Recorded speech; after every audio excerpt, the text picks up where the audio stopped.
also announced that should the FDA issue an emergency use authorization of the Pfizer vaccine for individuals ages 12 to 15, we already have in place the operational public education plan to immediately hit the ground running.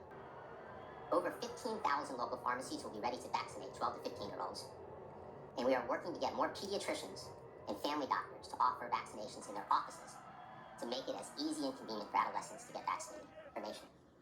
And we're enlisting every American, every organization, every healthcare professional, every business and employer to help Americans get the facts they need and to encourage vaccination. Businesses across the country have stepped up and answered the president's call to offer paid time off for their employees to get vaccinated. Sports leagues are also joining the vaccination effort. In Indiana, IndyCar has worked with the state to transform the Indianapolis Motor Speedway into a vaccination site that gives vaccine getters the unique experience of getting vaccinated in an actual F1 garage and the chance to drive through the main race tunnels. That's pretty cool. That's pretty cool. That's pretty cool. In communities across the country, Americans are going above and beyond to encourage vaccinations and get people vaccinated. Like in Alaska, where workers are delivering vaccine to deep-sea fishermen using a contraption called a man basket, a bucket suspended in the air that swings from one ship to a neighboring vessel, vaccinating more than 100 people on each ship. That's what I call meeting people where they are. Now that's what I call meeting people where they are. We're also in a new phase of our work on the global front. As the president has said, the pandemic knows no borders. And he has committed that the United States will become an arsenal of vaccines for other countries.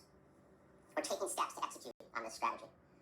First, on Wednesday, because of the extraordinary circumstances of the pandemic, call for extraordinary measures, U.S. Trade Representative Ambassador Tai announced our support for the waiver of intellectual property protections for COVID-19 vaccines. Second, driven by the aggressive actions we've taken together to accelerate vaccine manufacturing and production lines in the U.S., both Pfizer and Moderna have executed well and have now increased their capacity to produce vaccine for countries around the world. Third, we have committed to sharing vaccines with other countries, including approximately 60 million doses of the AstraZeneca vaccine by the end of June. These steps build on the actions we took in our first 100 days to support global pandemic response and vaccination efforts, including rejoining the World Health Organization, providing the most funding to COVAX of any country in the world,